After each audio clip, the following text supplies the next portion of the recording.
Those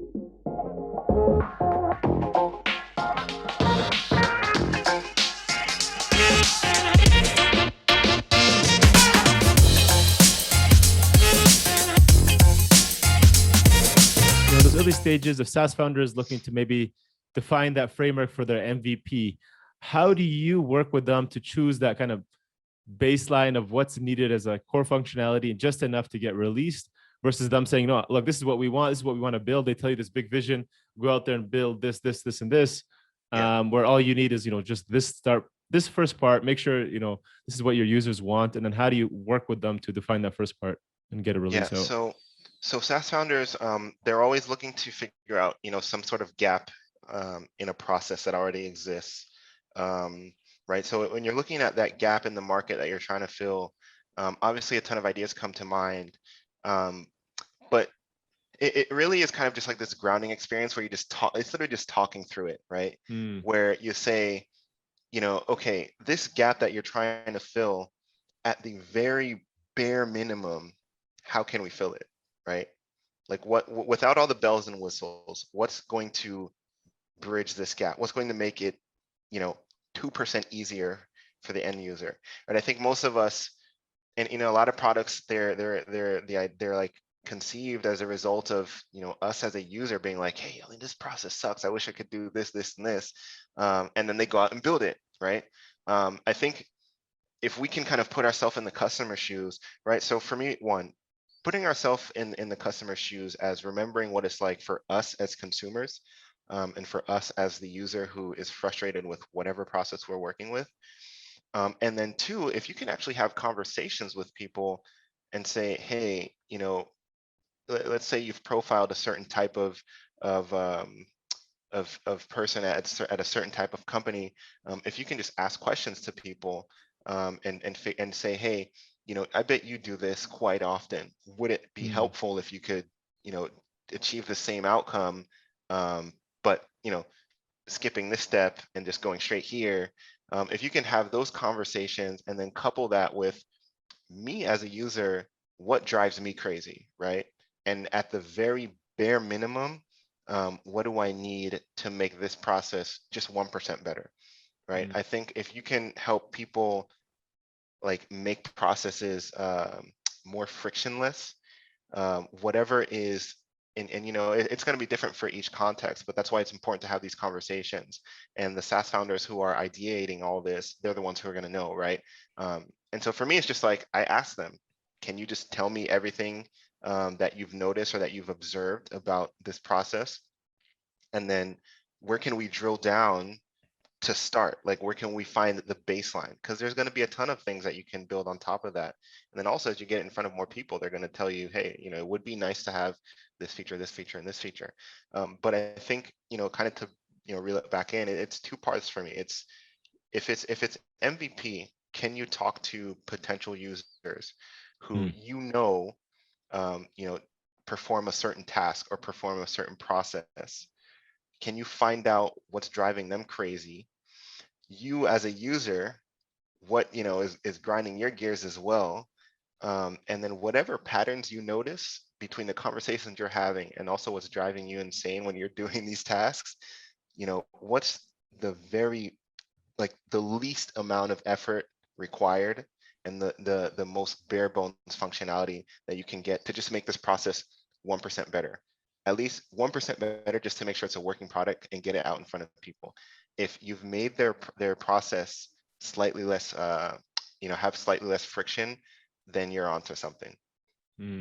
So you said slightly less friction. I want to kind of make it a little bit more tangible. So let's say you're talking to these ideal, your ICPs or these buyer personas you've identified. You're going out to them, asking them what products or what problems you can help them solve.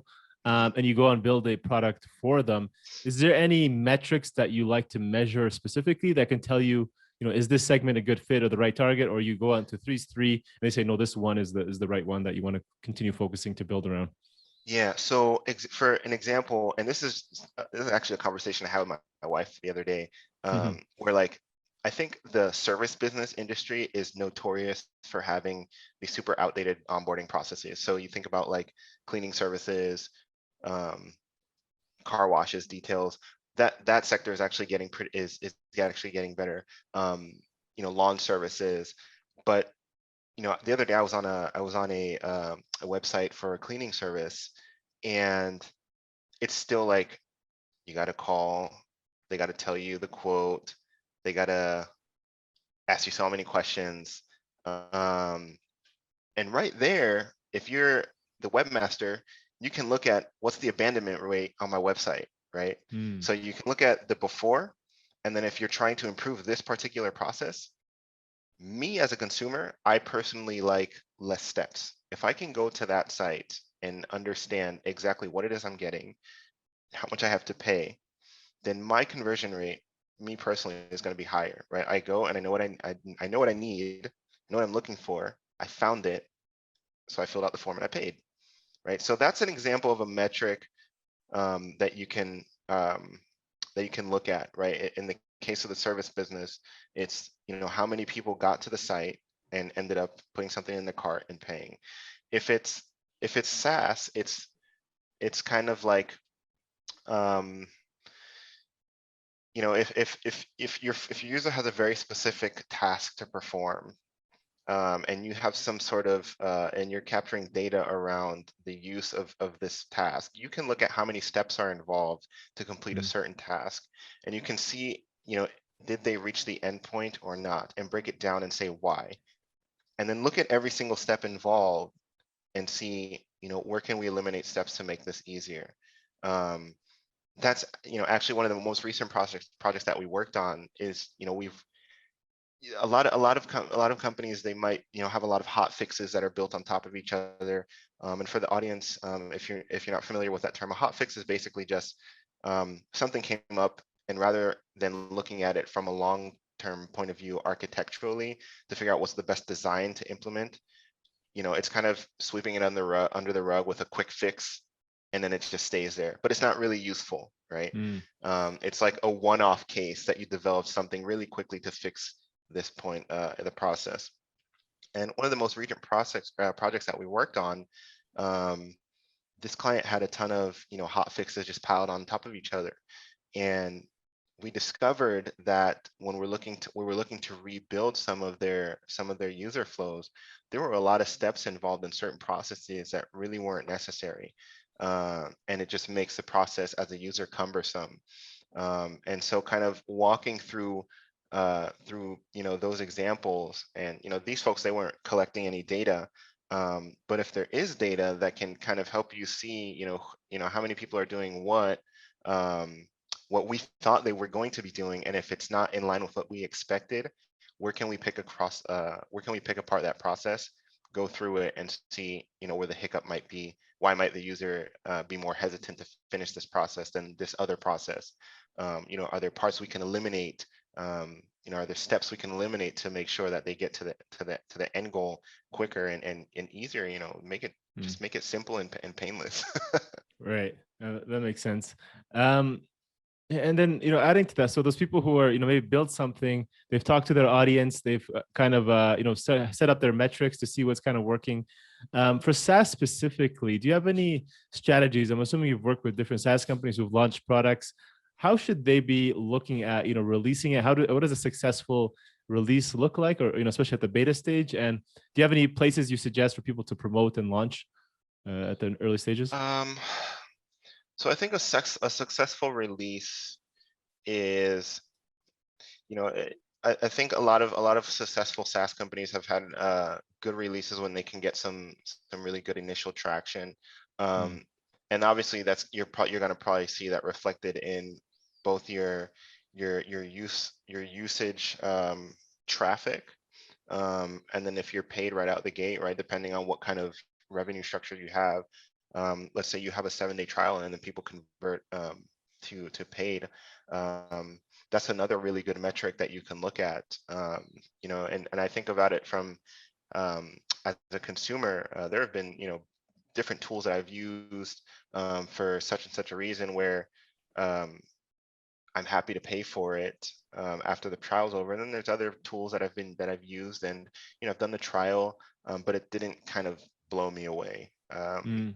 So if you're launching for the very first time, I think that's a really key metric. And depending on your pricing model, if you've done, the free tier and then it converts to a paid subscription, if there's a significant drop off there, then I think you've got something to work on as far as what your value is that you're providing to the user.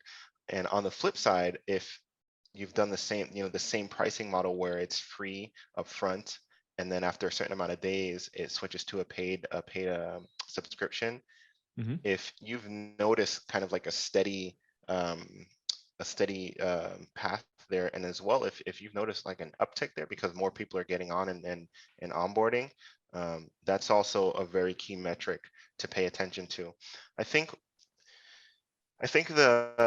one of the things after that kind of launch that founders really need to be wary of is, after the initial hype wears off, how do you keep the user falling in love with the product every time they come back? Because we've seen, time and time again, I'm sure everybody's seen it, where like, a product did really well in the first year, 2 years, 3 years, but then it just couldn't quite keep up with the demand that people were having for the product. And to me, that falls squarely on um, the product development piece, because you can throw money at sales and marketing all you want, but if at the end of the day your product development's not accompanying that, it's going to be super difficult for you to stay relevant in a market that's so saturated, because a lot of people are doing things that are really similar to you. Even if your competition is doing the exact same thing that you're doing, why should your user stay with you, right? What's that one thing or that small handful of things that you're working on, or the way you deliver, that's a game changer for the user, right? Mm. So, I think that's something that to me is kind of just like something that I've paid attention to. um, and what I'm really curious to pay attention to these days is, Clubhouse and Twitter Spaces. I'm really interested in seeing how that plays out. Because from a product development standpoint, Twitter Spaces is like ramping up their Yeah. delivery, and you can tell that they've been building in increments really quickly. In Clubhouse, I think they did a raise not too long ago. Um, but I'm still just trying to figure out what's going to happen there, because as a user, it's cool. Um, but me personally, the notifications drive me crazy. And I think that's what Yeah. most people have. I think what most people have complained about. So it's interesting. I think that's a perfect example. Like after the initial hype wears off, in the long term, like what does Clubhouse look like in 2024? Right, right. That's kind of like what I'm trying to get at, because you can have an initial release and everybody's going to go crazy around it, and it's great. Um, but there's this kind of like pivotal growth stage, right? And that's kind of like where we come in and we say, okay, you've done some really awesome stuff up and today. How do we sustain that and improve and build upon it? So Mm. that's kind of just like, I think I got off track there, but it just came to mind, after getting to the MVP and figure out, did your release go well?